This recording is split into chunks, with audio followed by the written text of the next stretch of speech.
Oh, Okay. yeah. So yeah, ninth chapter of Bhagavad Gita, which is entitled The Most Confidential Knowledge, text number 20.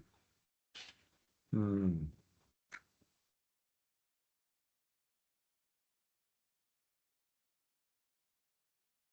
So just a little recap on this section we've been reading. So it talks about how we can perceive God in the material world, in the stage where we don't have love of God. If we're in the stage where we have love of God, then you can see God everywhere. You can see Krishna everywhere. But until we reach that stage where we have love for Krishna and we can see him everywhere in his original spiritual form, then Krishna is giving us a technique of how we can think of him and remember him even when we can't see his spiritual form. And what that technique is to connect all the energies of this world with him. Because there is an intimate relationship between everything that we see around us and God. Because we know that God created everything. Krishna created everything. It's all his energy. And a good example is even if you can't see the sun in the sky because there's some cloud, how can you know that the sun is there even if you don't see the sun?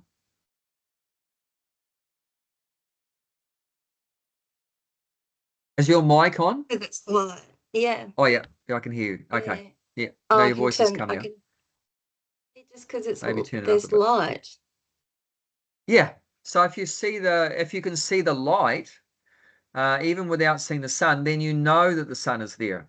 So because the sunlight is the energy of the sun, and we know that sunlight comes from the sun. So even without seeing the sun, you can know it's there just by perceiving the sunlight.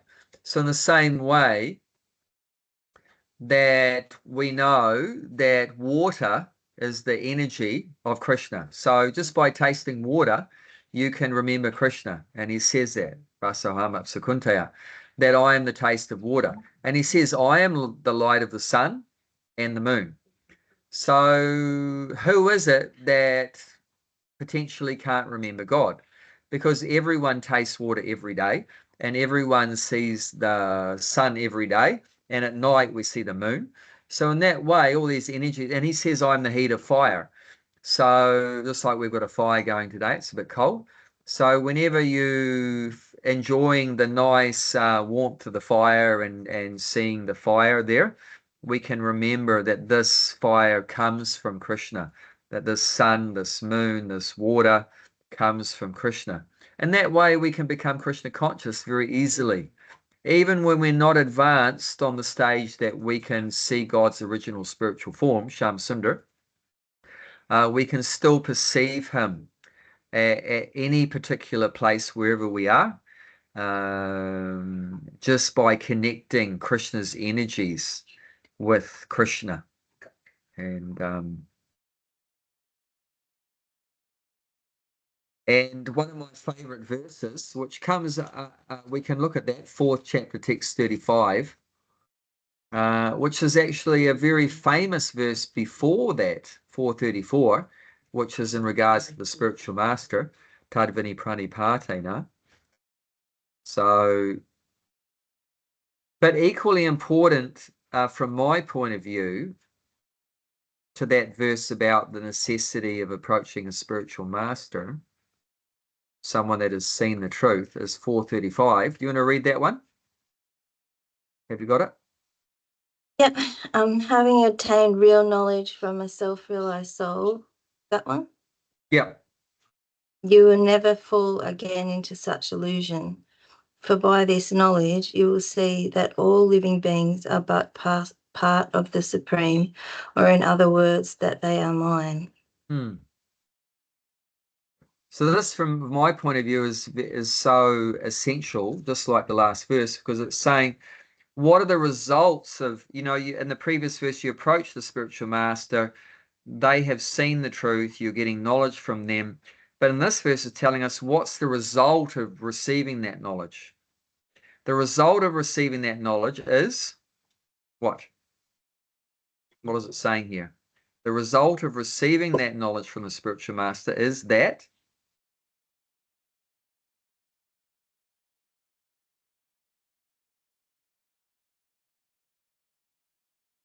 yeah, it's a question I'm asking you. Oh, I just said that you won't fall back into illusion. Yeah, that you won't fall back into illusion. And what is it that's stopping us from falling back into illusion? What is it about? What is that knowledge that stops us from falling back into illusion? We're all part of Krishna. Yeah, that knowledge is that we're all part of Krishna. Not only we, in a human form, are part of Krishna, but everything is part of Krishna. Means that Krishna is the whole, and everything else is part. So the table is part of Krishna, the house is part of Krishna, the kids are part of Krishna, the parents are part of Krishna, the neighbors are part of Krishna, the animals, the plants, the forest. You get it. Everything is part of Krishna. So if you connect all those parts with the whole, then you're never going to forget Krishna. Because what is the illusion? Maya means Maya, which means that which is not. So the illusion is that we think there's something that's not Krishna. That's what Maya means. We're thinking that something's not Krishna. But if you have this knowledge that everything is Krishna in the sense of Krishna's energy. If you understand that everything is connected, it has an intimate relationship with Krishna, it's all his energy, then you're never going to be in that illusion of forgetting Krishna, because everything reminds you of Krishna. Whenever you see, like Prabhupada said that, all the scriptures say that Krishna's color is blue. So whenever you see the blue sky, if you have this knowledge, you'll remember Krishna. The sky is blue and Krishna's blue. So whenever you see the sky, you'll remember Krishna. Or if you see a dark rain cloud, Sham Sundar, Shama is that color of the rain cloud. So whenever you see a heavy rain cloud, then you'll remember this is Krishna. So like that, everything can potentially remind us of Krishna. So, but when we're in Maya, then everything makes us forget Krishna. And why is that? Why are we in a situation where everything that we do makes us forget Krishna? That's an interesting one.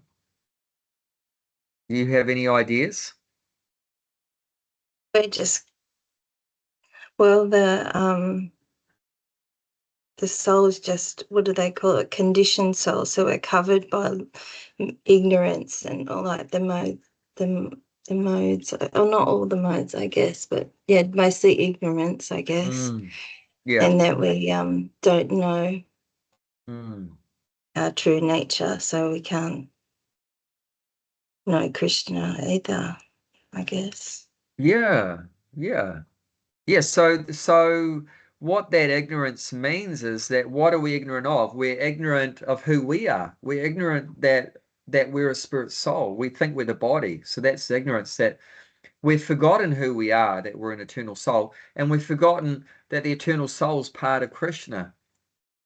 And we're very dear to Krishna. We're a very dear part and parcel of Krishna. So we've forgotten that because of ignorance. And instead of that, identity as a soul, we have misidentification with this body. So we're thinking, I'm a Kiwi, I'm an Aussie, I'm a man, I'm a woman, I'm a Christian, I'm a Hindu, I'm a Muslim. Like that, I'm a human, I'm a dog, I'm a cow, I'm a pig, I'm a horse. So we're misidentifying with the body. And instead of thinking that everything is part of Krishna, we're thinking everything belongs to me. Everything is for my enjoyment. This is my house, my car, my family, my money, my.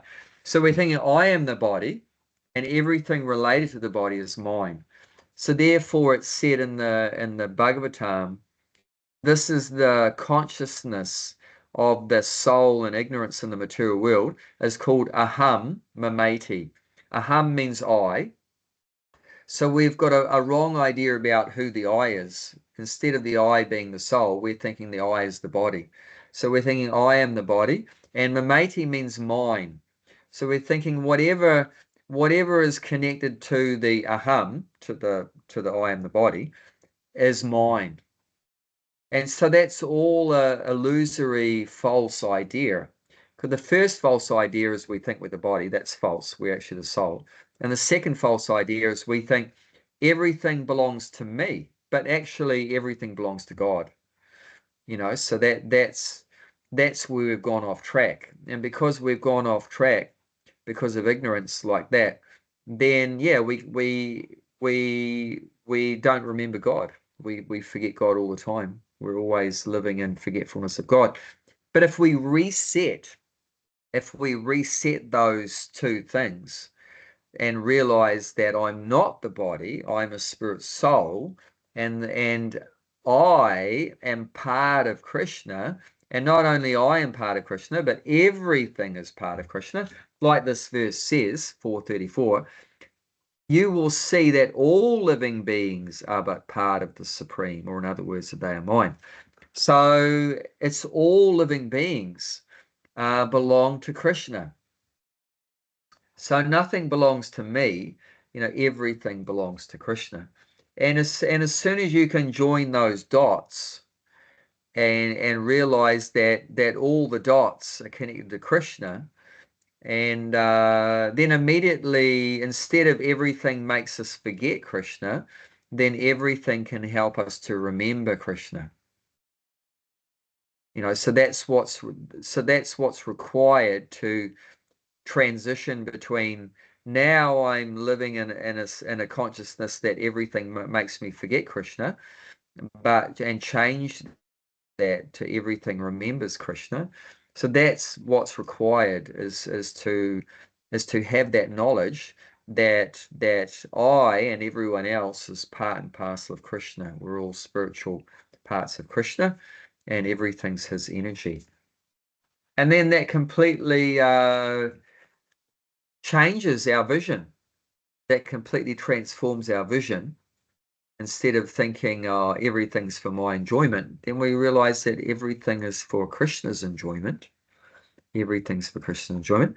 So that's the section we've just been reading, is Krishna's giving examples of how we can look around us in this world in such a way that we can remember him. Like the last verse 19 says, I give heat, and I withhold and send forth the rain. I am immortality, and I am also death personified.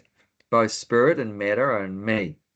So it's all different energies. So heat is an energy, rain is an energy, death is an energy, eternal life is an energy, spirit is an energy, matter is an energy. So all these energies are energies of Krishna. And just by having this knowledge, then we can be remembering him. So whenever it's hot or there's something, a heater, or it's hot, the sun is a big heater, then we can remember Krishna. Or if it's raining, or even if it's not raining, so I withhold and send forth rain. So even if like I remember the last 4 years we were in Australia before we left, there was droughts. There was really big droughts. And so even that we can remember, well, that the rain is under Krishna's control, and Krishna is not sending the rain. He's holding back the rain. So we can even remember Krishna, that we're so helpless. Can anyone make it rain? No, it can't make it rain. Only God can, make it rain. So we're completely depending on God, to make it rain. And that's why in traditional Vedic culture, they would worship the Lord even so that they could get regular amount of rain, And we remember, right, when Krishna lifted the Govardhana hill, why did that whole pastime happen? Because Nanda Maharaj and all the devotees were worshipping Indra to get the rain, because they wanted to get proper rain, because they're depending on the cows and growing, wheat and grains and different things. And all those things, need rain, because the cows need grass, and grass is only going to grow with rain. So Nanda Maharaj had the idea, let's worship Indra to get the rain. So this is a good idea, to realize that we need the rain, and the rain's not under our control. It's under the control of these higher gods. Of course, Krishna took Nanda Maharaj a step further and realized that you don't actually need to worship Indra to get the rain, but you should worship Govardhan Hill, which is also a manifestation of Krishna. Krishna had personally incarnated as the Govardhan Hill. That's why, like you went as well, we walked around Govardhan. And why do we walk around Govardhan? Because that's actually non-different from Krishna.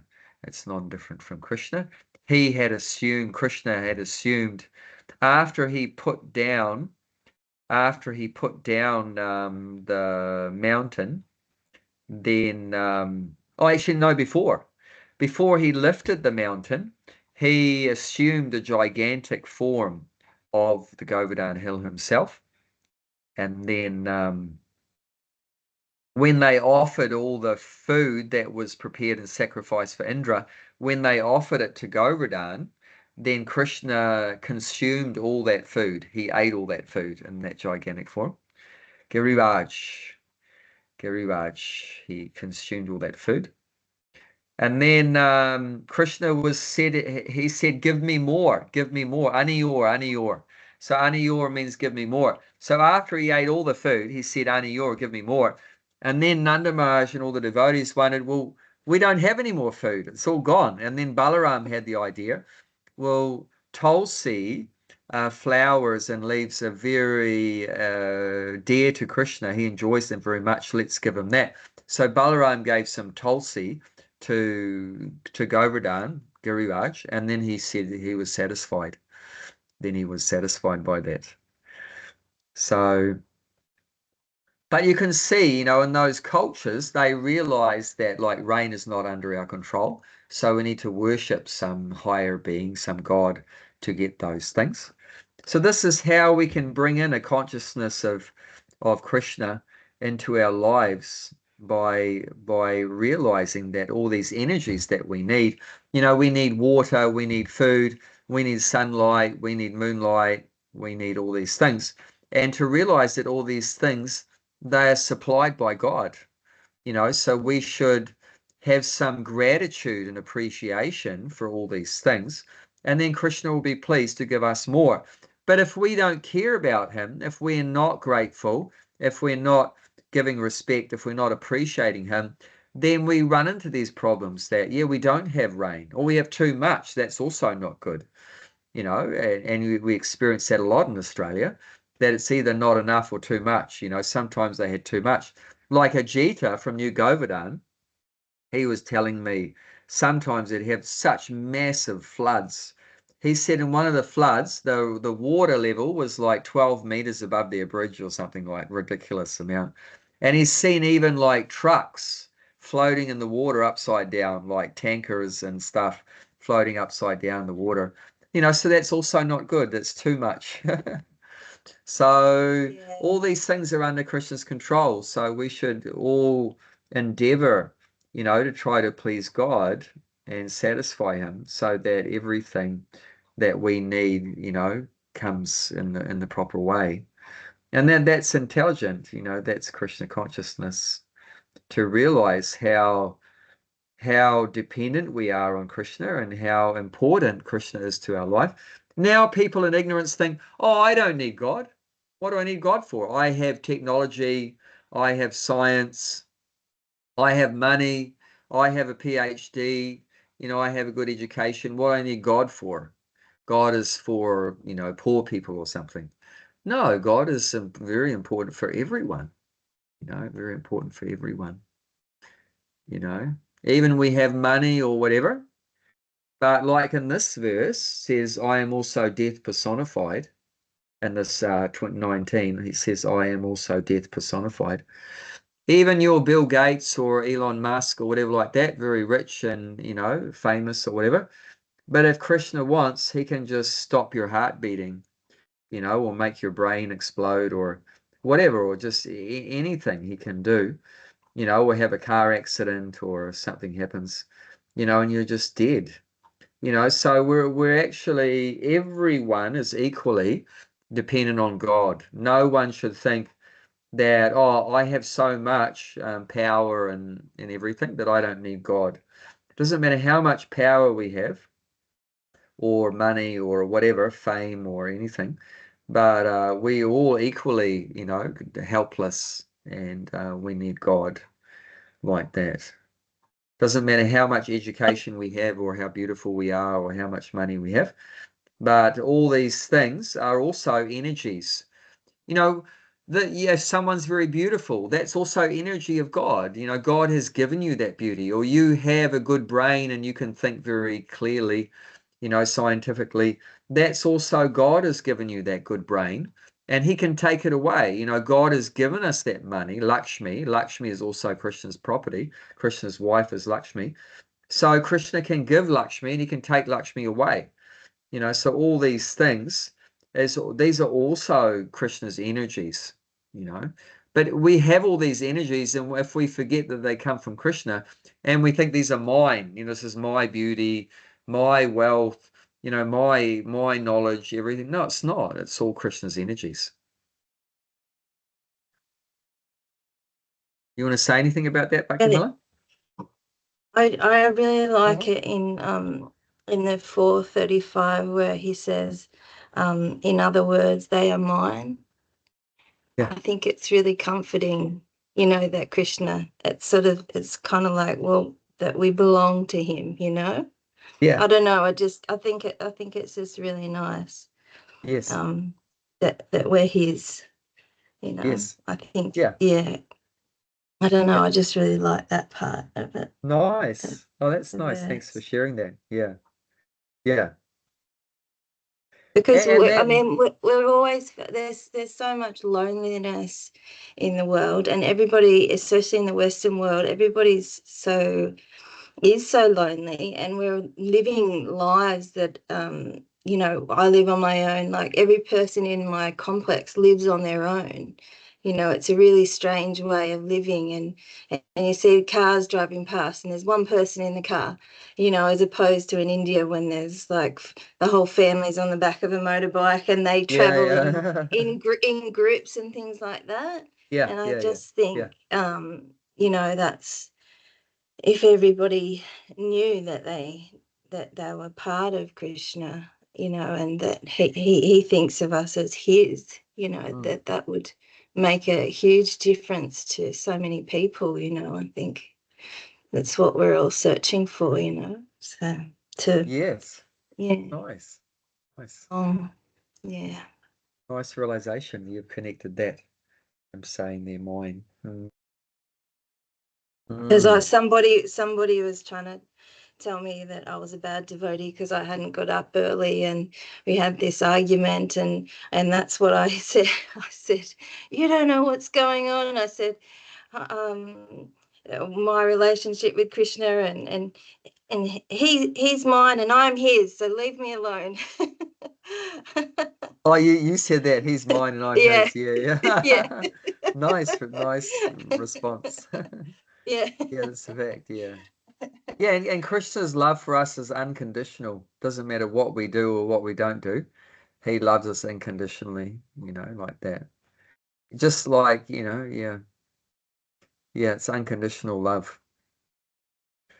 And Doesn't exist anywhere else, because all our relationships are conditional usually. yeah, Even though we talk about the mother and the child, like that's conditional as well, can be. definitely. Definitely. Especially in Like modern you day society, it's very dysfunctional. Mm.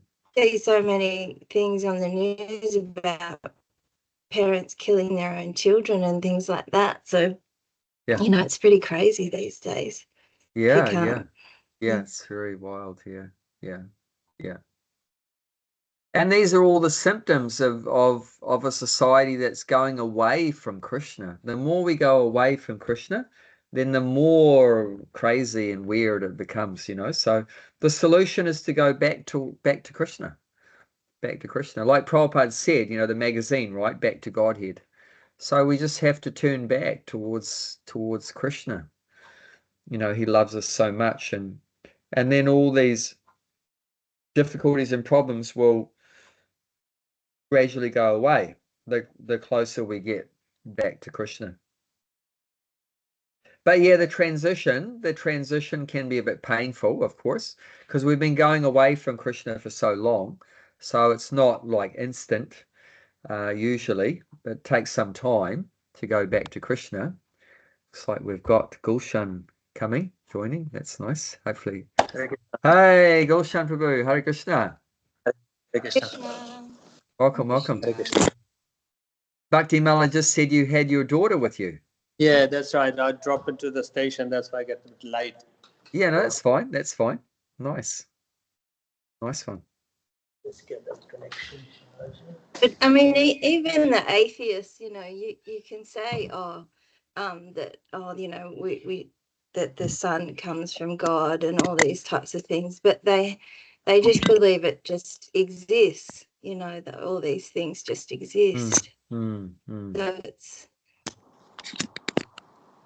it's not even an argument that God exists just because of all the different energies. They'll just say, well, everything just comes from a big bang, or well, the earth just is existing. Yeah. You know. I mean, Gulshan, we're just recapping on this section we've been reading in the 9th chapter. Now we're on text 20 today, but we're just talking about these verses before 20, as talking about the different energies of Krishna and how we can connect when we have this knowledge that all these energies are connected with Krishna, then that can remind us of Krishna whenever we see these energies.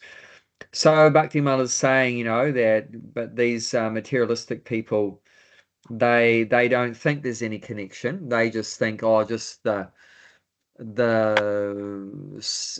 sun is there by itself, and the wind is there by itself, and the water is there by itself. They don't see there's God behind it.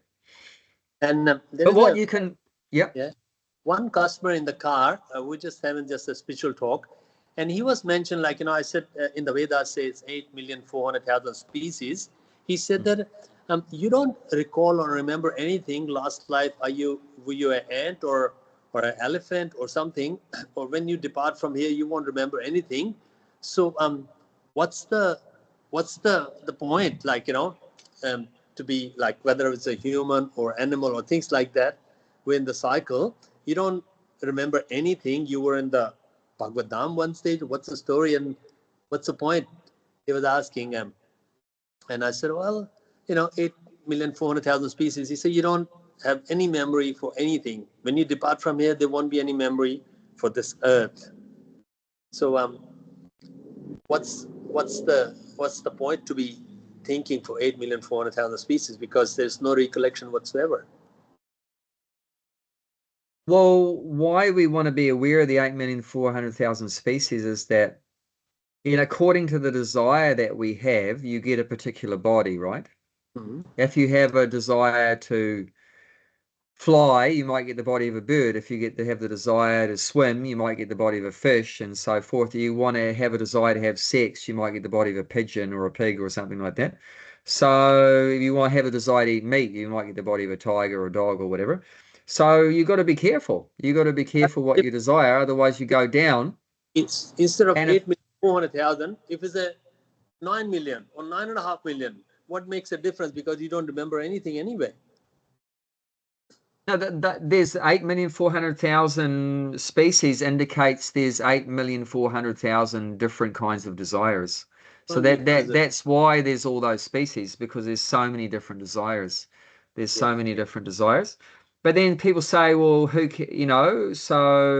you can't remember what you were in your last life. So who cares? How do you progress? How do you progress if you can't remember? So that's their point. Their point is, if you can't remember what you were in your last life, then how do you progress? How do you come out of that?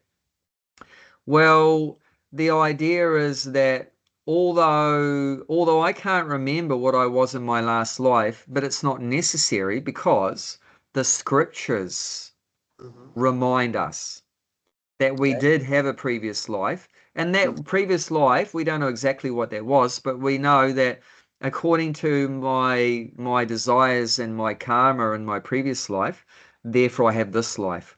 So I have this life now as, Aaron Walker, born in, New Zealand or whatever like that with these parents, is because of my previous karma and my previous desires like that. So we don't have to remember what we were, and we don't have to remember when we were a dog or a cow or a pig or whatever. But the scriptures remind us that we have been passing through all these different species and warning us that if you keep on having these material desires, you're going to go back down. Now we have an option to go up if we remember God. But if Thing we is, don't use that option and we go back to sex, drugs, rock and roll, then we'll end up going down. And then you can say, well, but why doesn't God allow us to remember what we were in our previous lives? Then we could, make some changes. No, but the point is why he doesn't do that, because it'd be too painful. It'd be too painful. I mean, if you remembered that you murdered, 29 people in your last life, then how could you wake up in the morning and be sane? You'd be crazy. Already we have, lunatic asylums where if people think too much about this one life, if they think too much about this one life, it drives people crazy. So, even thinking too much about one life makes us crazy. What if you remembered about 10 lives or 20 lives or 100 lives or 1,000 lives? Everyone would be going, you'd just be completely wacko, So if you remembered that, I raped this one and I killed this one and I lied and cheated and stole and, like that, if you think about too much, then it drives you crazy. So Krishna is giving us a clean slate. Yeah.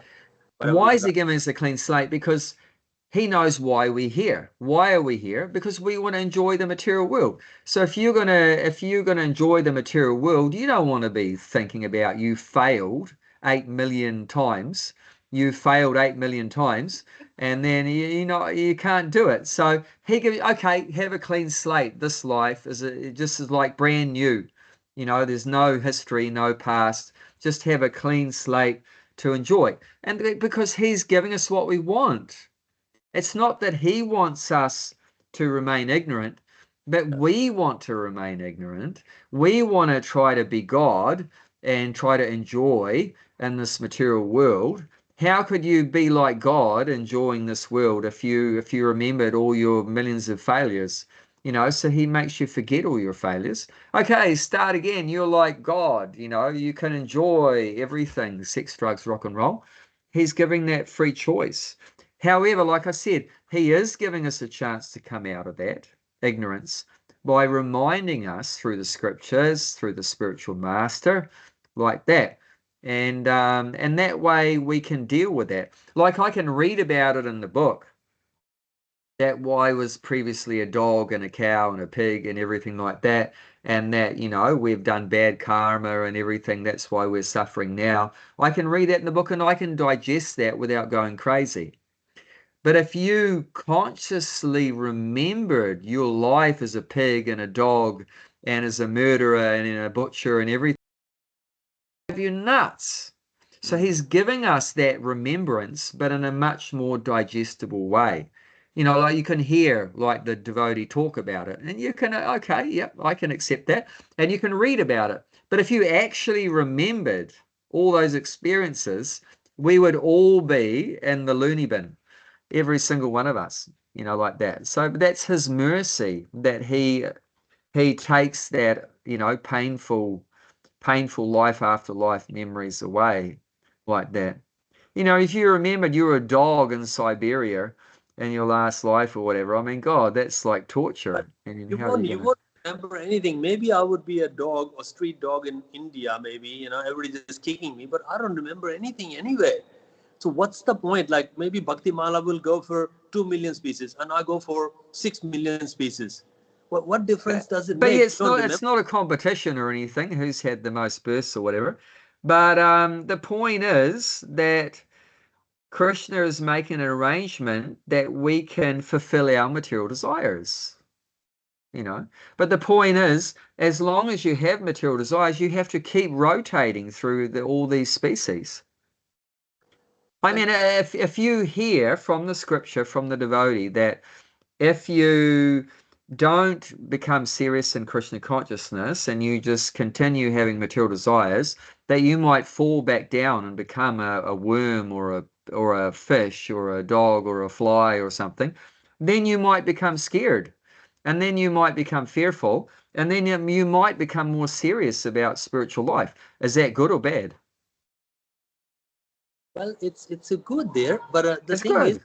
if I be fish or worm or something, and after maybe 3 million species I went through, come to the human life, but I don't remember those 3 million. But you don't need to remember the 3 million. You Nothing. don't What's the need point? to. What's But what's no, the point is that out of Krishna's respect for your free choice as his child, you know, the parents give the children free choice. Like you gave your daughter free choice to return home to Sydney or wherever. You're not forcing her to stay with you. So you're giving the free choice. So Krishna's giving us free choice to desire whatever we want. You can desire him, go back to Godhead. You can desire material enjoyment and take birth as whatever form, like that. And that's the point of all these species, is that you have that much choice. You've got, you know, millions, 8 million plus choices like that. But none of those choices, the point is, none of those choices are going to make you completely happy. Because the pig or the dog or the cow or whatever, cockroach is going to grow old, it's going to get sick, it's going to die. It has to face heat and cold and all the problems that we all have to go through. So none of those choices are going to make us truly happy. So we should, instead of desiring all these material things, we should desire to love Krishna. So that's the point. Why is it that we think only if I remember all those things it has a value? If I don't remember it, it has no value. I mean, can you remember exactly what you were doing at this time, Gulshan, 9 years ago? 9 years ago? If I flashback, I can remember that what I did. That I was Gloagene making a coffees. No, but I mean on this exact day, nine years ago. Exact date. If I go back to the calendar, like it's like October or maybe Yeah. April 24th, I was obviously must be Gloria Jeans. I don't know. It's just the 24th Yeah, but of. doesn't matter. Doesn't matter Doesn't that you remember it's what you were doing it 9 years ago. Does it matter? it's But gone. you know that 9 years ago existed. Yeah. 9 years ago existed, but if you can't remember what happened 9 years ago, does that affect you now? That you can't remember what happened 9 years ago? No, Does that make any difference to you? no. Sometimes you No, can learn. but what you did 9 years ago contributed to where you are today. What you did 9 years ago contributed to where you are Oh, today. But the fact not. that you can't remember doesn't matter. That doesn't matter. Who cares that you can't remember where you were 2 million lifetimes ago? Years ago, I didn't do anything contribute to come to this call. No, but I'm saying all those activities and desires that you had, Yeah. 9 years ago have slowly led you to where you are today. That led you to where you were 8 years ago, which led you Yeah. to where you were 7 years ago, which led you to 5, 4, 3, 2, 1, 0, to where you are today. So all these past events, because it started off that when the soul fell down in the material world, that in the very low species of life, like you started off in the water, and then slowly the species came out of the water, and you were on the land, and then you went in the sky, and then you were in an animal form. Well, and before that, you're in a plant form. So you're in the water, then you're in a plant form, and then you're flying, and then you're an animal, and then you became a human. So everything's leading to the next one. So everything's leading to the next one. And now you're in a form where you have an opportunity to become Krishna conscious. And that's giving you now an option to go further up, or you can go back down. So that's what's important, not what was going on 2 million lifetimes ago or 3 million lifetimes ago. That's not relevant to you now. What's relevant to you now is that you have a higher consciousness where you can go further up. Or if you don't take advantage of that, then you're going to go back down. So that's what's important. So for them to say, oh, if you can't remember, all those millions of lives, then what's the point? No, that doesn't matter at all. That's not relevant that you don't need to remember. There's no need to remember all that. The scriptures is reminding us that we have that long background in the material world. And if you don't watch out and get serious about spiritual life, you're going to have another long future of material births again, repeated all over again. Because samsara means cycle. It's a cycle of birth and death. So just like a circle, right? It has a bottom part of the circle and it has a top part of the circle. Now we're at the top part of the circle. And if you don't, from the top part go right out back to Godhead, then you're going to go back to the bottom again. You go back to the bottom again. So that's what we need to know from the scriptures is watch out, take this life seriously. You're at the top now, then continue to go upwards back to Godhead. Otherwise, you're going to go back down to the lower species. You don't have to remember every life what you were. Who cares? What's the need for that? You don't need to know that. All those births were there to give you choices. Because for the soul has, as a living entity, we have desires. So Krishna is giving you, out of his mercy and love, giving you an opportunity to fulfill your different material desires. So that's the purpose of all those species, but not that you have to remember all of them. What's the value of remembering them all? What we need to do is to come out of that by getting serious about spiritual life. So does that make sense? Has that answered the question that a lot of people have? We should know how to answer it because people will ask those questions, and we should know what the answer is. And Prabhupada actually gave an interesting example. He said, if a person is captured by the police and taken to jail, and then they tell him that, 10 years ago you robbed a bank, and now you have to be punished for that. Even if that man says that, I don't remember that. I don't remember that 10 years ago I robbed a bank. Does that mean he's going to get let off? No. So the fact, whether you remember that you robbed the bank or you don't remember to rob the bank, you still have to be punished. So, remembering the past or not remembering doesn't really make any difference. These higher authorities, God and the demigods, they don't forget. They know. Like Yamaraj knows all of our births. He knows what Bhakti Mala Gulshan and Abai were 10 lifetimes ago, 100 lifetimes ago, 1,000 lifetimes ago, 1,000,000 lifetimes ago. They know. They need to know because they have to work out where you're going to go to next. And that's according to what you've done. That's according to what you've done in the past is determining where you're going to go next. So they need to remember all your births, have a record of that. But we don't. There's no value. Like I said, it would make us go crazy if we remembered. You know, so this whole system is very scientific. It's very logical.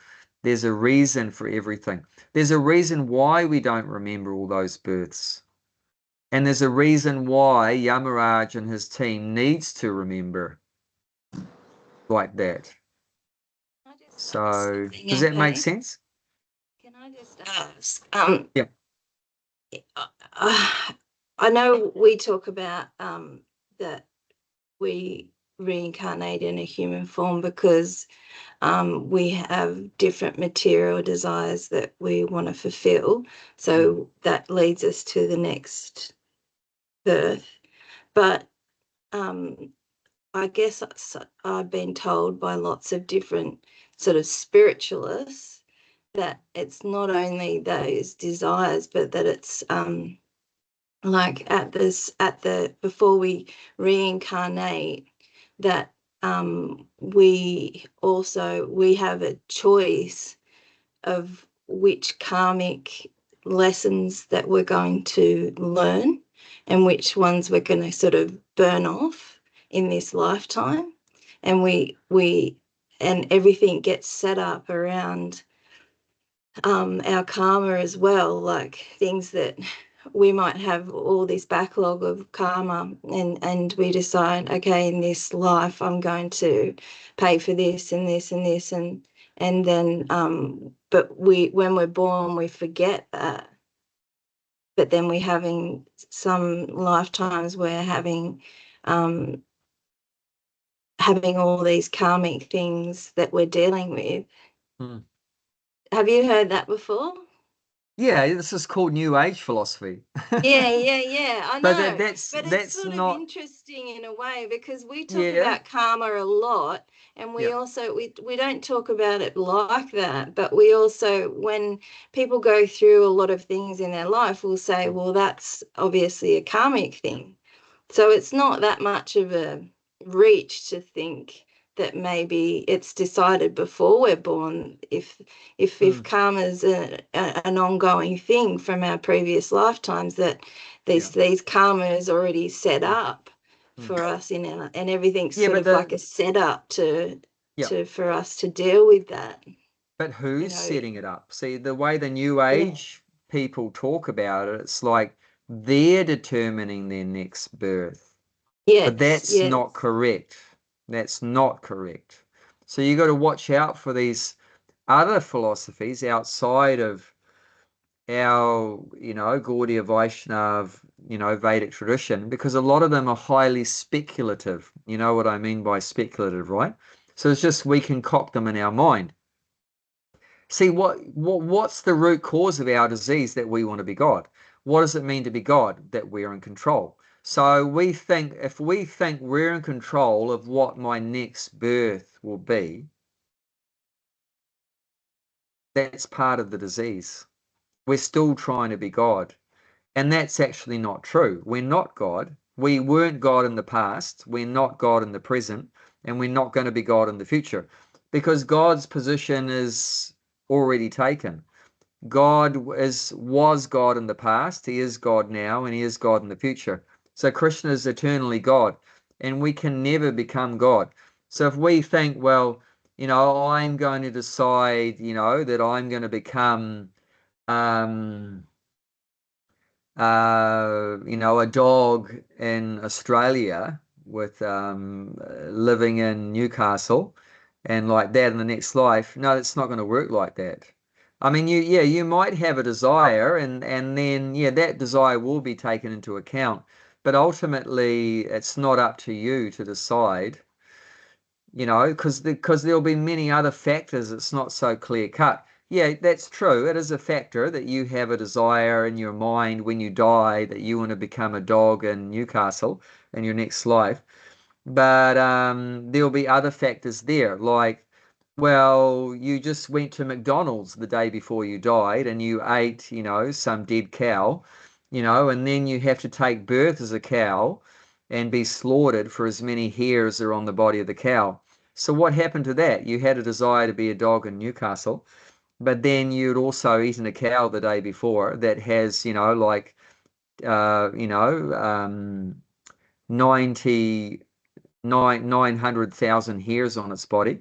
So you have to take birth as a cow and be slaughtered, 900,000 times or whatever like that. So that's very complicated.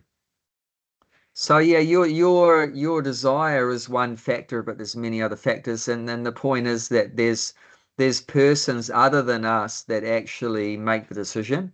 It's not up to me, any particular person, to make a decision about their own future. That, Krishna and the demigods under him, they have the authority to make the decision where we go. So you can't, like Prabhupada said, that one very great astrologer, he looked at the astrology chart of Nehru. Nehru was a prime minister of India after Gandhi's time, when India was divided into Hindustan and Pakistan. And after he died, one astrologer looked at his chart and said that he took birth as a dog in Siberia. And I guarantee he wasn't desiring to take birth as a dog in Siberia, but he was forced. So that's what Prabhupada said, that the soul is forced into the next body. No one wants, first of all, no one wants to die. First of all, no one wants to die, but you're forced to be kicked out of this body. Death means you're kicked out of this body. No one wants to. It's like, you're living in a house. Do you want to be evicted? Put up your hand if you want to be evicted from the house you're in. No one wants to. Gulshan was in that situation, You have to leave, so the price is going up like that. So no one wants that, but we're forced, People say, I want to die, and that's a load of rubbish. So no, we're forced to like that. And the only reason why because there are some people that say I want to die, but that's because they're in such a painful situation in this life that they actually say I want to die. But because the situation is so intolerable, so painful, that they want to die. But actually we don't want to die. And then so we've got no control over death, and then we've also got no control over where we go.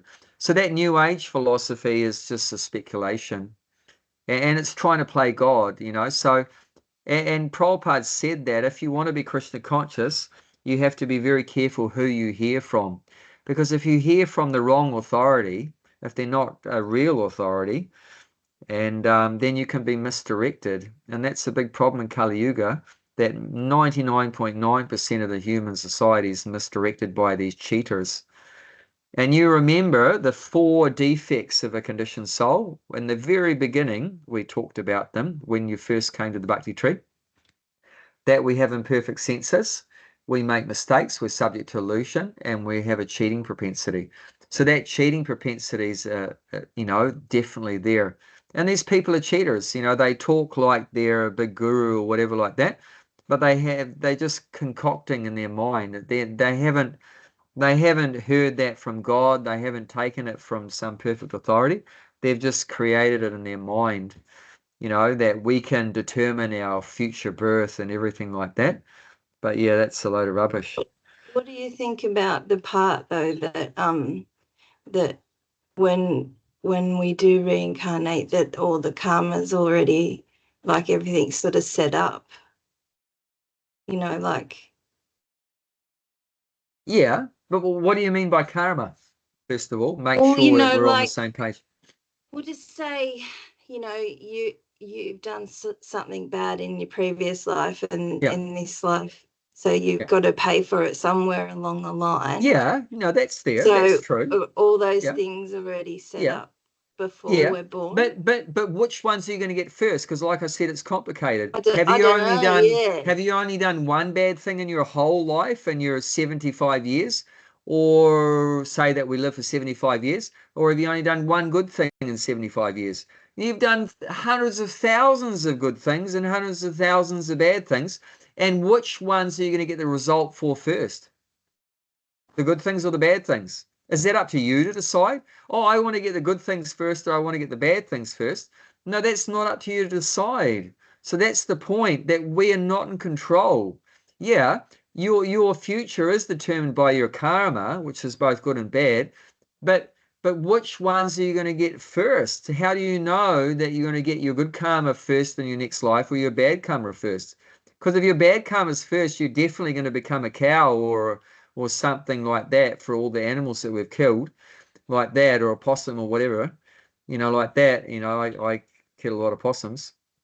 And then, or you helped the old lady across the road and gave some charity to a devotee or something, which is very good karma or whatever like that. So how do you know which one's coming first? It's not up to us to decide that.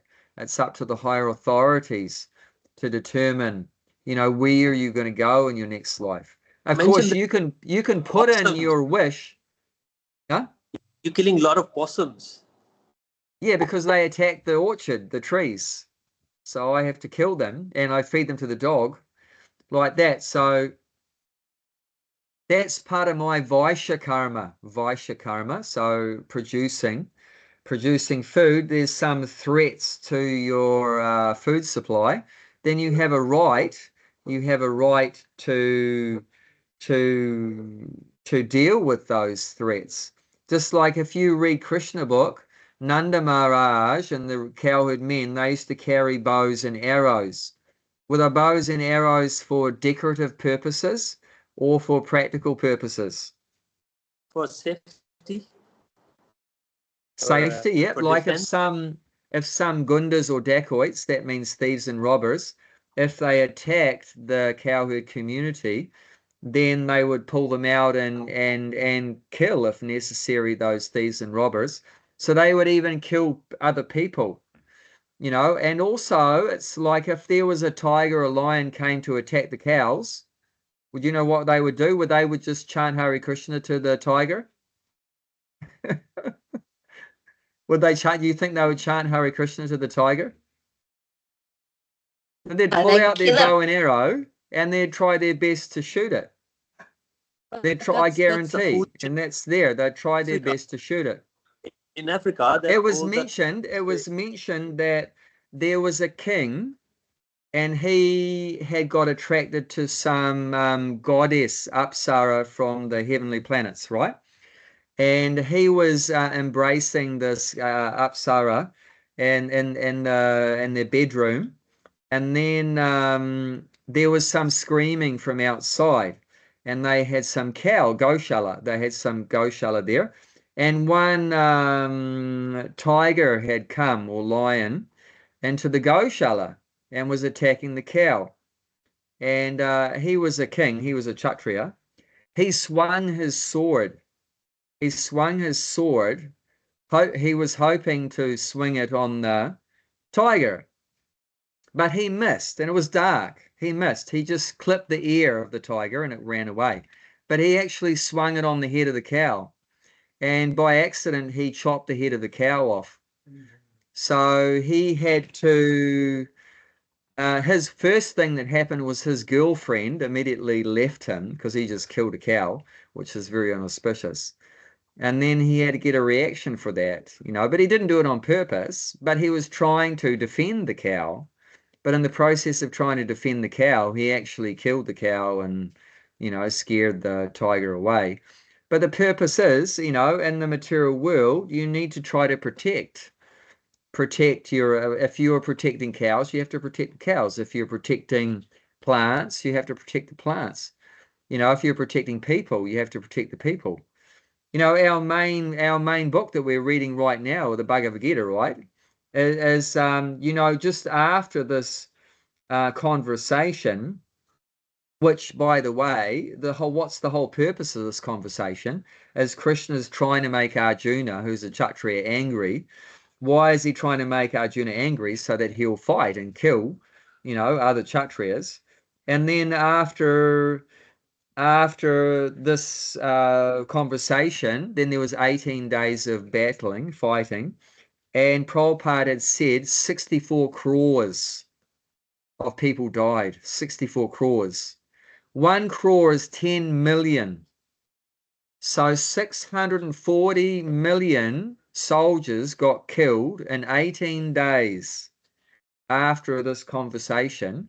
which Krishna is trying to encourage to take place. Krishna wants it to happen. Actually, if you read the 11th chapter, text 33, we can read that 11:30. I just opened up right to this page. 11:33. Krishna says in the third line, Mayayavate nihata purvameva, which means that by my previous arrangement, I've already killed everyone. So Krishna had already a plan to kill all those soldiers. And so Krishna's saying to Arjuna here, this is my plan to kill all these people. You can be my instrument, nimitta matram bhava savya sachin. You can be my instrument to fulfill my plan. Otherwise, I'll get another instrument. But one way or another, Krishna was pointing out, nobody's going home. Nobody's going home. So yeah, it's not correct to think that killing cannot be part of a spiritual practitioner's life. It can be, but it has to be done under authority. Just like here, under Krishna's authority, Arjuna's killing. Or, as a Vaishya, that's the duty of a Vaishya, to protect his crops from whatever's attacking the crops. So, and who makes up the duties? For a Brahmana, Kshatriya, Vaishya, Sudra, they have different duties. Who made the duties? Do you know? Where does duties come from?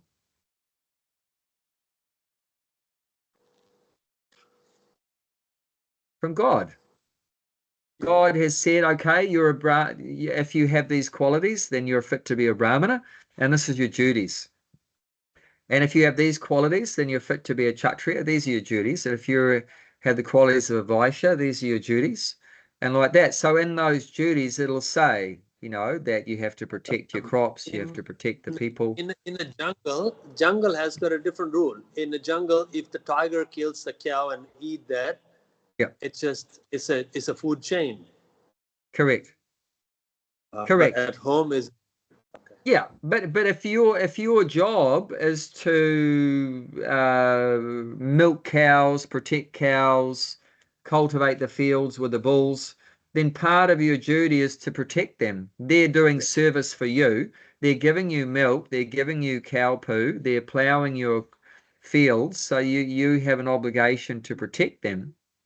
Otherwise, if you don't, that's sinful.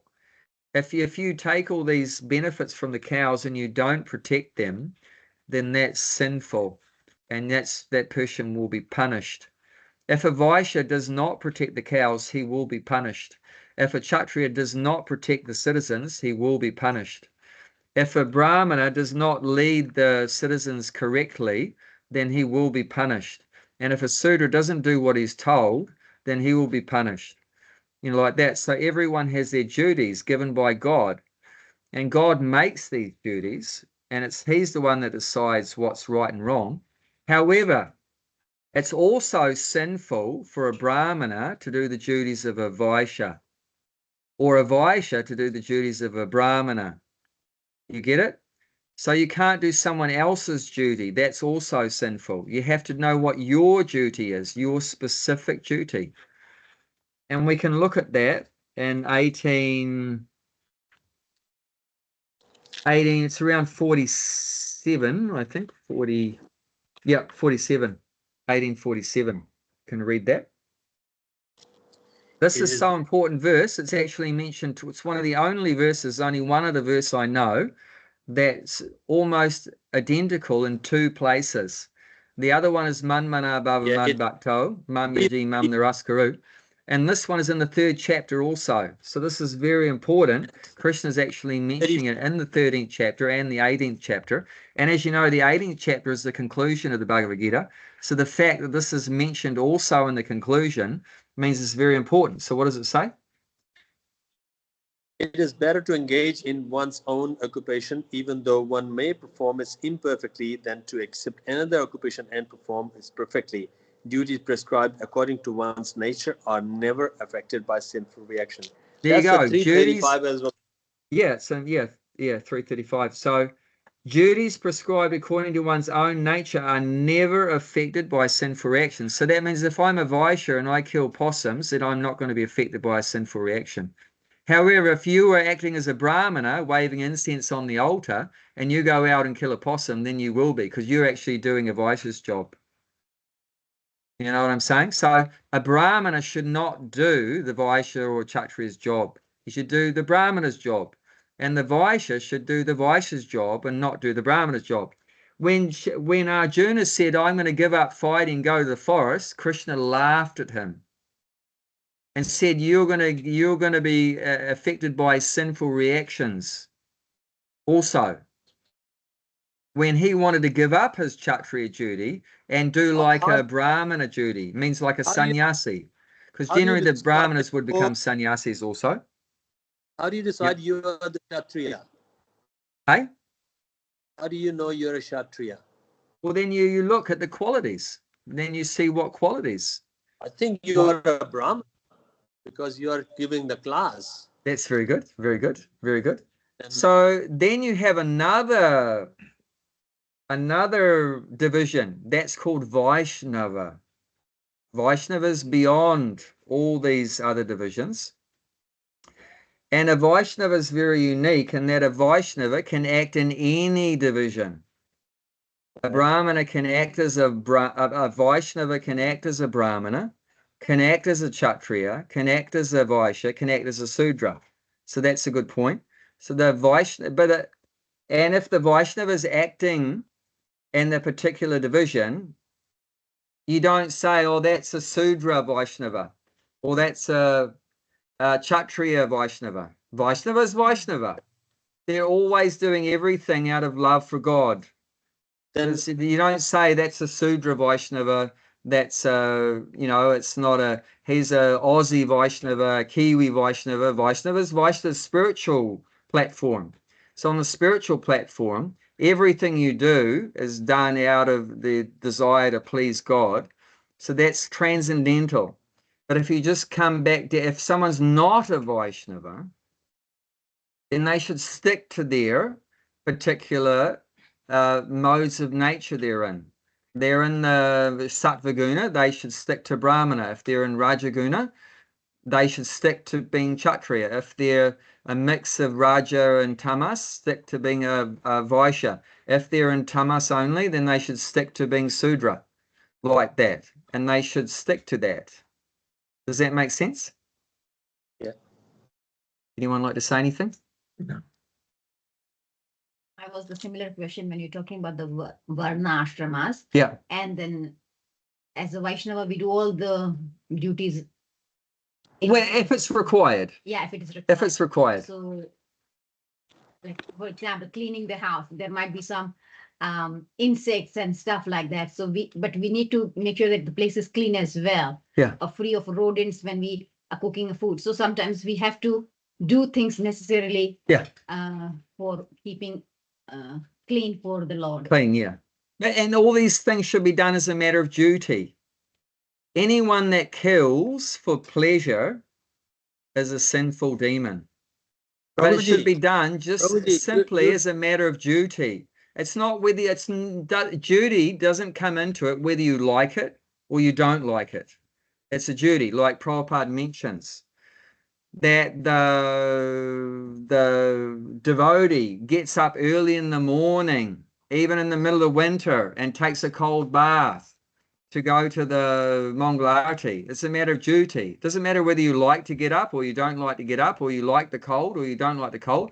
Or it says a woman in the summer will cook in the kitchen. And it doesn't matter you like to cook in the kitchen or you don't like to cook in the kitchen. It's your duty. You have to feed your kids. You have to feed your family. It's a matter of duty. So whether you like it or you don't like it, you enjoy it or you hate it, that doesn't come into consideration.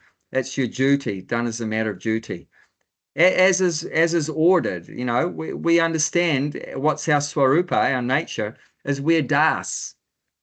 What's the duty of the das, the servant? You have to do what the master orders.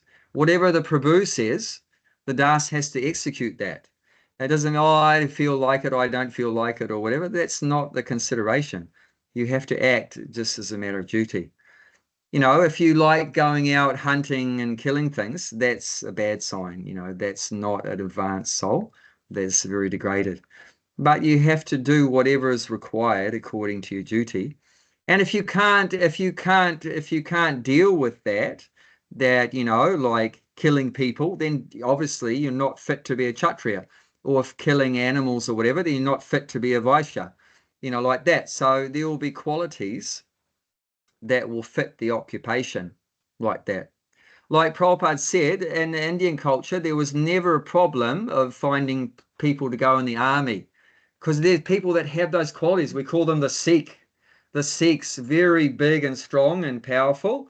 And also the Gurkhas. He called the Gurkhas in Nepal famous. The British engaged the Sikh and the Gurkhas to fight. And there's no need for conscription. Conscription means the government has to pull you into the army. But there was no need for conscription. They put their hand up because that's their nature. They're happy doing that kind of work. And it's not that they're happy just killing people, but their real nature is they love to protect. They love to protect.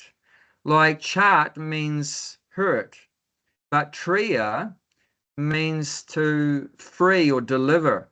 Like we have mantra, you know, so which means to deliver, to free the mind, or chatriya, so to free or deliver from hurt. So someone is getting hurt, so the chatriya, they want to protect that person that's getting hurt.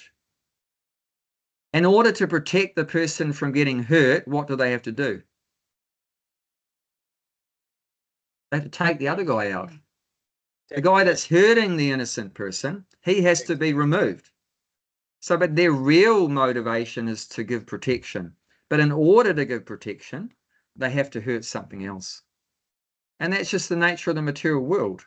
And the spiritual world, there's no killing. Because everyone is a devotee. Everyone's Krishna conscious. And even for the maintenance, you don't need to eat anything in the spiritual world to maintain your body like that. But even from the point of view in the material world, that the first thing the body needs, right? Ahar nidram maituni bayam. It needs food first thing. So food means what are we eating? You're eating another living thing. You're eating another living thing. It's only a question of the living thing is an animal or the living thing is a plant. But even the plant is a living thing. So even the vegan, right, is involved in killing. So I don't kill anything. No, but someone else is killing for you. So someone chopped the head off the lettuce or the broccoli or the cauliflower, put it in the supermarket, and you buy it, and you think you're not hurting anything. And by the way, how did you get to the supermarket? You drove over how many ants, how many bugs, how many worms you drove over like that. And when you cooked that broccoli or cauliflower, how many things did you kill when you turned on the flame? Or how many things were in that water that you boiled the broccoli in? How many bugs were there? Or when you breathe in, how many things have you sniffed in through your nose? You know, so killing is everywhere. The idea in Vaishnava philosophy, you try to minimize it. Therefore, we're vegetarian. You know, because, you know, the animal killing and that is more pain, more suffering. So there, of course, there is a difference in the amount of pain that the lettuce feels when you chop its head off and the cow feels where you chop its head off. So we are minimizing it. And it's obvious. If you've got a knife in your hand and you're hungry.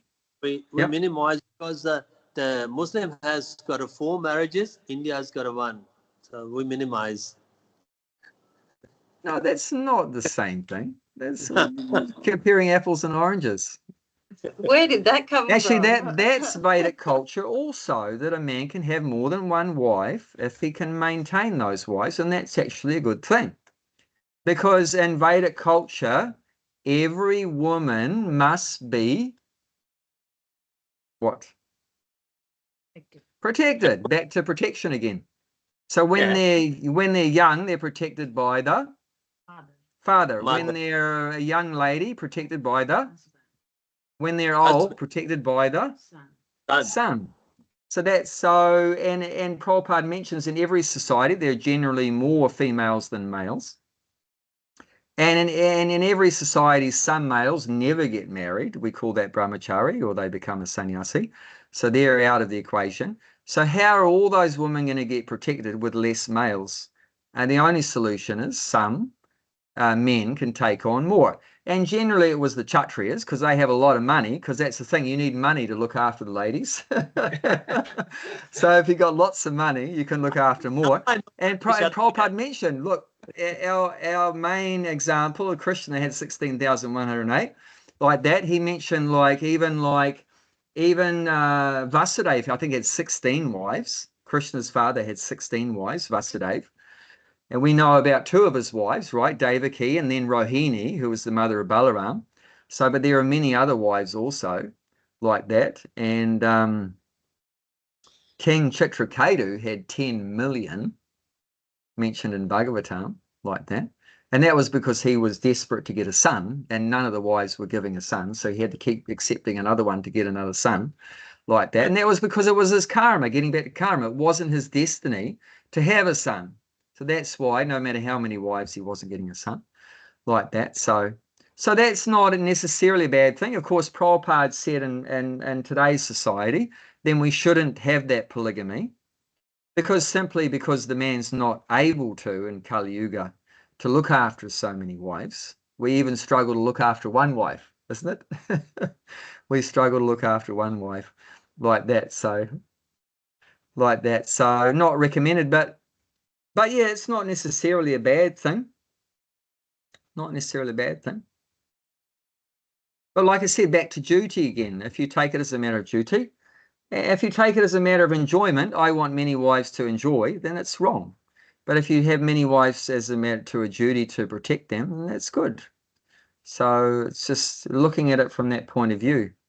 It's not so much a matter of what you're doing, but why are you doing it? So whether you're killing or not killing, but why are you killing? Like that. So it's mentioned the king would kill the murderer. And that was actually good for the murderer. Because if he's not killed when he dies naturally, he's going to get punished very severely for murdering. But if the king kills the murderer, then he's immediately, that karma is squared off. He took a life, he gives his own life, then it's square. And he can progress on. He can progress after that life on upwards. Otherwise, he has to go down, down, down. So Prabhupada mentions to kill the murderer is actually non-violence. It's non-violence. It's not violence. Because violence means if the soul goes down. And non-violence means if the soul goes up. Violence doesn't mean whether the body is killed or not killed. Violence means what happens to the soul. If the soul goes down next life, that was violence. The soul goes up,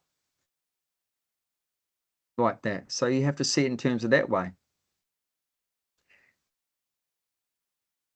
Like I said, we're living off eating plants, right? There's also violence because those plants have souls, they're killed, right? They have to take birth again in the same form of a lettuce or a broccoli to finish off that 3 months or whatever in that form before they can move up to the next in the plant species or whatever. However, if you go and prepare that into your nice sabji or whatever, you offer that to Gaunitai, Radha Krishna, that soul gets the credit that its body was offered to Bhagavan, then that soul is not going to go up to the next vegetable. That soul is going to get the human form of life in the next life. So was that violence that you killed the broccoli or non-violence? Non-violence, because you've elevated the soul. If you just cook it and stuff it in your face, that's violence. So the vegetarian or the vegan that's not offering the food to Bhagavan is committing violence. But for the devotee that's offering, it's non-violence. He will say, that we shouldn't take the dairy because the modern dairy industry is very cruel and violent, which it is. There's no question about that. And but why did Prabhupada take that dairy? Was Prabhupada stupid? He didn't realize that there's so much violence in the dairy industry. Was he ignorant? Why did he take that paneer and that yogurt and milk from the violent slaughterhouse industry. But what does Prabhupada know that a lot of dumb people don't know? There is that if you take those milk products from those poor animals that are being abused in the slaughterhouse and you offer them to Krishna, that soul in the cow that was slaughtered to give those products will actually get benefited. That's the only way you can benefit that poor animal. It's the only way, by offering its products to Krishna. So you're not actually doing a massive help by becoming a vegan. You're doing more help by offering those products. However, if you take those products without offering, mate, your future's not looking good. We have to offer. All this violence and everything, so we have to offer all those things to Krishna. And it's mentioned in the 3rd chapter. If you eat food that's not offered, you're verily eating sin with every mouthful, which is very big in terms of cows. So you must offer everything. And then instead of it being very violent, it becomes non-violent. You're actually benefiting those things. And of course, side by side, Prabhupada wanted us to establish our farms where we would have Go-Raksha, protected cows. But in the meantime, that can be done. And then the things should be offered. So it's if the Muslim, they just cut it, they call it halal, means they're offering to Allah. No, and it doesn't work. Doesn't work. It doesn't work because you can't offer the cow to Krishna because he's a vegetarian. So you can only, this prasadam of bhoga and making it prasadam only works with things in the vegetarian realm. As it says, patram puspam phalam toyam, 926. So it has to be in that category of fruits and vegetables and dairy products and that, because that's what he will accept if you offer it with love. But you can't offer him, you could offer him meat, but he won't accept it. And if he doesn't accept it, then it's not prasadam, and then you've committed a great sin. So there's no halal cow meat or whatever like that. That's complete nonsense. So it doesn't work like that. It doesn't work like that. So that's a very low class religion. It's some principles there helping to, regulate human society, trying to restrict, bad things. But it's not very advanced religion like that. But still, Prabhupada did good credit that Muslims, they bow down to Allah, 5 times a day or whatever like that. So that's, one of the 9 processes of devotional service, Vandanam. So Muslims are doing Vandanam, Christians also doing Vandanam. They offer prayers also to God. So there's some, Prabhupada pointed out, some bhakti is there in every religion. Some bhakti is there. But what we're learning in Krishna consciousness is the very full picture, the very full knowledge, and in different degrees it's there in different traditions and like that.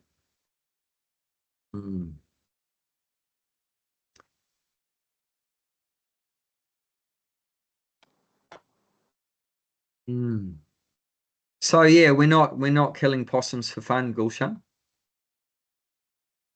Okay. Obviously, I'm not Kshatriya. I can't kill.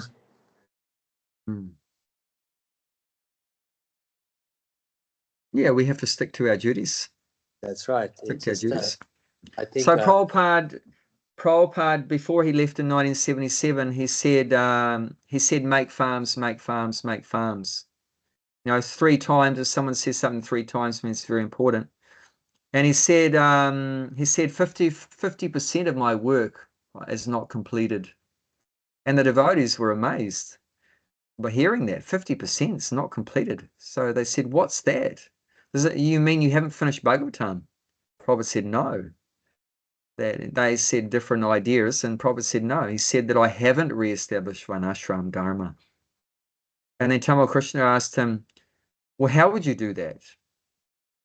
Prabhupada said, I would go to Gita Nagari, which was a farm that's still existing in the US. And he said, I would go to Gita Nagari and I would sit down on the land and show you how to live a simple life. So I have that background in simple living and producing things, food and stuff. So I thought, let me take that up as my mission in life to try to fulfill Prabhupada's desire to re-establish Varnashram by, you know, setting up farms and things like that. So I've taken up that as my duty like that. So that's why we're doing all this unusual things like killing possums. Like that. But definitely, Simha has got a desire to come and born and live in the new castle in the Robert Street. So he got it. Now, He very likes, fortunate he if you're likes born as listening. He's sitting here listening. yeah. Now, even a pet, even an animal in the house of a devotee is very fortunate, very special. Yeah. It was Sits mentioned next one to great me when I devotee of Lord chant Chaitanya. as well. What's that? He sits next to me when I chant or when Yeah, there's a they're so class. fortunate. They get prasadam, these, you know, dogs and other animals, pets of devotees, and they hear the holy name and hear the artis going on and so many things. And actually, Janananda Maharaj wrote one nice little book, right, about animals and Krishna consciousness, how they're so fortunate due to the mercy of the devotees. We know that one great devotee, Shivananda Sain, his duty was to organize all the devotees' movements from Mayapur and Navadvip to Jagannath Puri every year for Rath Yatra. And he must have been a great manager, administrator. And one dog joined the group one year, and he took compassion on that dog and felt very protective to the dog, and he took it on himself to make sure the dog got fed and everything and all its requirements. And one particular day he couldn't do it, so he appointed it to someone else, and for some reason that dog disappeared, and he felt so responsible that he fasted because the dog left. Can you imagine? Because the dog left, the devotee fasted like that. He felt he felt responsible that the dog left. And then some days later, he was pacified when he saw that Lord Chaitanya threw some coconut prasadam at this dog, and the dog ate that prasadam from his hand, and then the dog was never seen again. Why was he never seen again? Because he went back to Godhead like that. So then, you know, so the point is, you know, even the lower species of life, so fortunate due to the mercy of the devotees, the mercy of the devotees. And Chaitanya Mahaprabhu asked Haridas Thakur, how can we benefit the non-moving living entities? Who's the non-moving living entities? Plants. They can't move. So how can we benefit them? So Haridas Thakur answered, by loudly chanting Hare Krishna with the Hare Krishna mantra, even benefits the plants. So that's why it's recommended to loudly chant, because then we not only benefit ourselves, which is japa, means you chant loud enough to hear yourself, and kirtan means loudly, so then other living entities can hear, and then they also get the benefit. Not only we get the benefit, but others can also get the benefit. And that's the mood of a Vaishnava. What's the specific difference between a Vaishnava and just a normal spiritual practitioner, which are normally in the category of impersonalists? What's the difference in the mood between an impersonalist, spiritual transcendentalist, and a Vaishnava transcendentalist? What's the main difference in the mood? Everything for Krishna's pleasure. Okay. And what gives the most pleasure to Krishna?